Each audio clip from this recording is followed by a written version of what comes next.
देश उद्देश्य समर्पित नुआ भारतर नुआ संसद भवन प्रधानमंत्री नरेंद्र मोदी यहां शुभ उद्घाटन करे। नुआ भारतर नुआ संसद भवन आपण देखिपुंट तार चित्र केमिति रही। तेबे नुआ संसद भवन लोकतंत्र एक मंदिर अटे।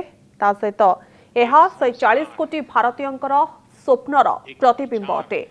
भारत आगको बढ़िले विश्व आहुरी आगको बढ़िबो। नुआ भारत आज नुआ लक्ष्य निर्धारण करुछि। ता सहित आमर संविधान ही आमर संकल्प। प्रधानमंत्री एकथा संबोधन में कहते आगामी दिन में सांसदों संख्या बढ़िबो। प्रधानमंत्री नरेंद्र मोदी जो स्वप्न रही से स्वप्न आज साकार होइछि। स्वर्णिम मुहूर्त पाई देशवासी को शुभेच्छा देइछंती प्रधानमंत्री। निर्माण पाई 60,000 श्रमिक झाड़ बुआई। सहित प्रधानमंत्री कहते स्वर्णिम मुहूर्त पाई देशवासी को शुभेच्छा। नुआ संसद भवन लोकतंत्र मंदिर अटे। आमर संविधान ही आमर संकल्प। ता सहित भारत भविष्य को उज्जवल करुवा कार्यस्थली नवीन एवं आधुनिक हेबा दरकार। आधुनिक समस्त सुविधा ए नुआ संसद भवन रहुछि। जेतेबेले समय बदली आमे टेक्नोलोजी उपरे अधिक निर्भर करुछे से समय नुआ संसद भवन रे अधिक टेक्नोलोजी आधुनिक टेक्नोलोजी भरी रही। ता सहित प्रधानमंत्री कहते संसद रे आज दिन देश पाई एक स्वर्णिम मुहूर्त हो रही। आज नुआ संसद भवन को देखी भारतीय गर्व रे फाटी पड़ुछंती। कला संस्कृति संविधान वास्तु सबकिछि नुआ संसद भवन रही। देश नुआ संसद भवन पाइछि। सकाळे प्रधानमंत्री नुआ संसद भवन लोकार्पण करिसेंती। या पूर्व सकाळे वैदिक मंत्रोच्चारण करा जाय पूजार्चना मध्य करा जायथिला। वैदिक मंत्रोच्चारण चलितबा बेले प्रधानमंत्री मोदी लोकसभा कक्ष रे सेंगल बा राजदंड स्थापन करी तमिलनाडु आसीथिबा अधीनम मानकर आशीर्वाद ग्रहण करथिले। भारत आगको बढ़िले विश्व आहुरी आगको बढ़िबो। नव निर्माण एवं गरीब कल्याण करा जाउछि। 9 वर्ष रे 11 कोटी शौचालय निर्माण करा जायछि। उसी का भाग्य आगे बढ़ता है बुलंदियों को छूता। और इसलिए चलते रहो। गुलामी के बाद हमारे भारत ने बहुत कुछ खोकर अपनी नई यात्रा शुरू की थी। वो यात्रा कितने ही उतार चढ़ावों से होते हुए, कितनी ही चुनौतियों को पार करते हुए आजादी के अमृत काल में प्रवेश कर चुकी है। आजादी का ये अमृत काल विरासत को सहेजते हुए विकास के नए आयाम गढ़ने का अमृत काल है। आजादी का ये अमृत काल देश को नई दिशा देने का अमृत काल है। आजादी का ये अमृत काल अनंत सपनों को, असंख्य आकांक्षाओं को पूरा करने का अमृत काल है। इस अमृत काल का आह्वान है। इस अमृत काल का आह्वान है मुक्त मातृभूमि को नवीन पान चाहिए। नवीन पर्व के लिए नवीन प्राण चाहिए। मुक्त गीत हो रहा नवीन राग चाहिए। नवीन पर्व के लिए नवीन प्राण चाहिए।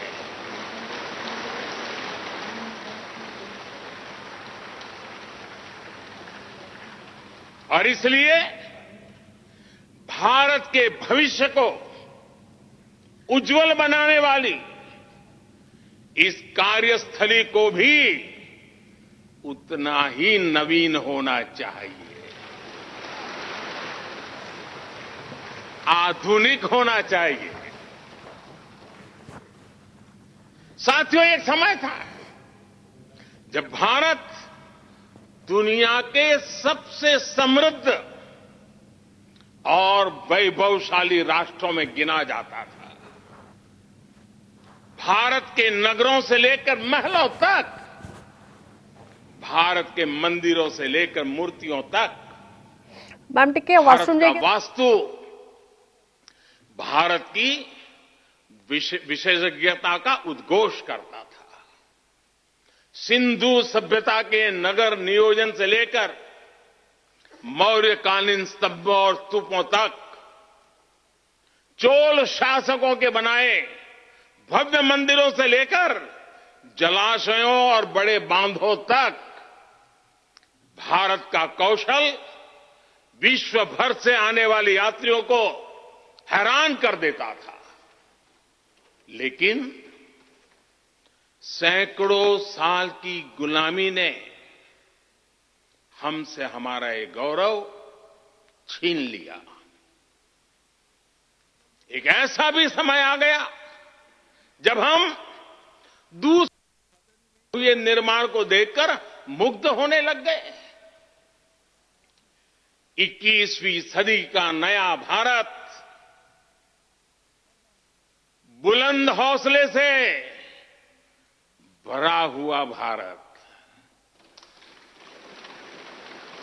अब गुलामी की उस सोच को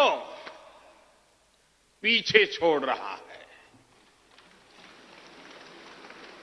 आज भारत प्राचीन कला की उस गौरवशाली धारा को एक बार फिर अपनी तरफ मोड़ रहा है और संसद की ये नई इमारत इस प्रयास का जीवंत प्रतीक बनी है। आज नए संसद भवन को देखकर हर भारतीय गौरव से भरा हुआ है। इस भवन में विरासत भी है, वास्तु भी है, इसमें कला भी है, कौशल भी है, इसमें संस्कृति भी है और संविधान के स्वर भी है। आप देख रहे हैं कि लोकसभा का आंतरिक हिस्सा, यहां भी देखिए, यहां भी देखिए,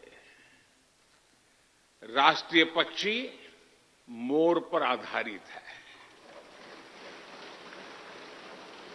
राज्यसभा का आंतरिक हिस्सा राष्ट्रीय फूल कमल पर आधारित है और संसद के प्रांगण में हमारा राष्ट्रीय वृक्ष बरगद भी है। हमारे देश के अलग अलग हिस्सों की जो विविधता है, इस नए भवन ने उन सबको समाहित किया है। इसमें राजस्थान से लाए गए ग्रेनाइट और बलुआ पत्थर लगाए गए हैं। ये जो लकड़ी का काम आप देख रहे हैं ना, वो महाराष्ट्र से आई है। यूपी में भदोही के कारीगरों ने इसके लिए अपने हाथ से कालीनों को बुना है। एक तरह से इस भवन के कण कण में हमें एक भारत श्रेष्ठ भारत की भावना के दर्शन।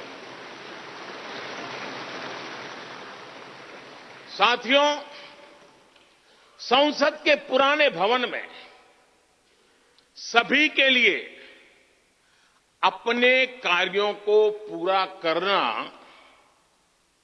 कितना मुश्किल हो रहा था, ये हम सभी जानते हैं।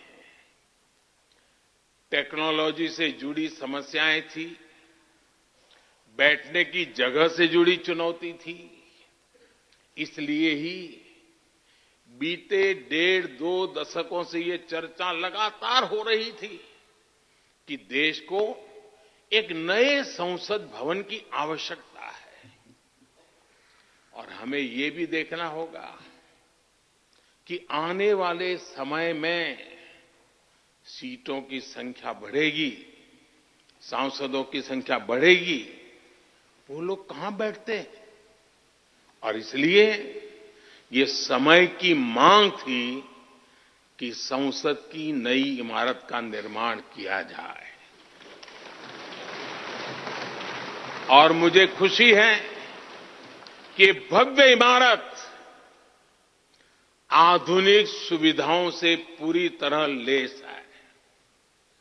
आप देख रहे हैं कि इस समय भी इस हॉल में सूरज का प्रकाश सीधे आ रहा है, बिजली कम से कम खर्च हो, हर तरफ वैश्विक लोकतंत्र का भी बहुत बड़ा आधार है। लोकतंत्र हमारे लिए सिर्फ एक व्यवस्था नहीं, एक संस्कार है, एक विचार है, एक परंपरा है। हमारे वेद हमें सभाओं और समितियों के लोकतांत्रिक आदर्श सिखाते हैं। महाभारत जैसे ग्रंथों में गणों और गणतंत्रों की व्यवस्था का उल्लेख मिलता है। हमने वैशाली जैसे गणतंत्रों को जीकर दिखाया है। हमने भगवान बसवेश्वर के अनुभव मंटपा को अपना गौरव माना है। तमिलनाडु में मिला 900 ईस्वी का शिलालेख आज भी हर किसी को हैरान कर देता है। हमारा लोकतंत्र ही हमारी प्रेरणा है। हमारा संविधान ही हमारा संकल्प है। इस प्रेरणा, इस संकल्प की सबसे श्रेष्ठ प्रतिनिधि अगर कोई है तो ये हमारी संसद है। और ये संसद देश की जिस समृद्ध संस्कृति का प्रतिनिधित्व करती है, उसका उद्घोष करती है। शेते निपद्यमानस्य, शेते निपस्य मानस्य चराति चर्त भगः चरैवेति चरैवेति चरैवेति।